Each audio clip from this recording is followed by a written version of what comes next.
കഴിക്കാൻ എന്താ ഉള്ളത്? കഴിക്കാൻ എന്താ വേണ്ടേ? എന്താ ഉള്ളത്? എന്താ എനക്ക് വേണ്ടേ? ഇത് തരുമെന്ന് പറയാ. എന്തെങ്കിലും തരുമോ? ചോദിച്ചാലും തരും. ചോദിച്ചാലും നീ എന്ന് ചോദിക്ക്. എന്നാ പിന്നെ സതുദ്ദേശത്തോടെ ചോദിക്കുന്നെങ്കിൽ ഞാനങ്ങ് തരും. എന്റെ ഉദ്ദേശം വേറെയാണെങ്കിൽ ചിലപ്പോ ഇത് കൊണ്ടും തരും. ഒരു 2 കഷ്ണം പുട്ടെടുത്തേ. പുട്ട് 2 കഷ്ണം പുട്ട്. പാഴ്സലാണോടാ? ഇല്ല, എന്റെ ഓട്ടോ ഇറക്കത്തിന് കിടക്കുന്ന അടവയ്ക്കാൻ വേണ്ടിയാണ്. എന്താ അല്ല, ഇതാകുമ്പോ കല്ലച്ചവിടെ കിടന്നുള്ളൂല്ലോ. എന്റെ പുട്ട് കൊള്ളത്തിലെന്നല്ലേ നീ ഇപ്പൊ പറഞ്ഞേ? ഇനി മേല നീ ആരോട് പറയരുത് സർലയുടെ പുട്ട് കല്ലിച്ച പുട്ടാന്ന്. നല്ല പുട്ട് തന്നെ.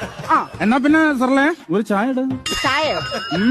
പതച്ച ചായ വേണോ പതക്കാത്ത ചായ വേണോ? പതക്കാത്ത മതി. ശരി, പതക്കാത്ത. എന്താ പേരിനെ കൊല്ലണം? നിനക്ക് പതക്കാത്ത മതി എന്ന് പറഞ്ഞില്ലേ? പതപ്പിച്ചെടുത്തോ.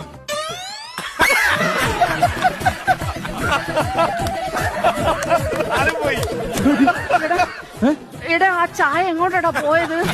ചായ ജേക്കബിന്റെ കൂടെ ഫ്ലൈറ്റ് കയറി പോയോ? അല്ല, സാധാരണ ഈ സമയത്തിനുള്ളിൽ വന്ന് കേറേണ്ടതാ. എന്നെ ചുമ്മാ നാണം കെടുത്തത്. വന്ന് കേറുന്നുണ്ടോ? ഇതിനകത്ത് വന്ന് കേറുന്നുണ്ടോ? എവിടെ പോയത്? എനിക്കറിയത്തില്ല. ചൂട് ചായ തലേ വീണ പൊള്ളൂടാ.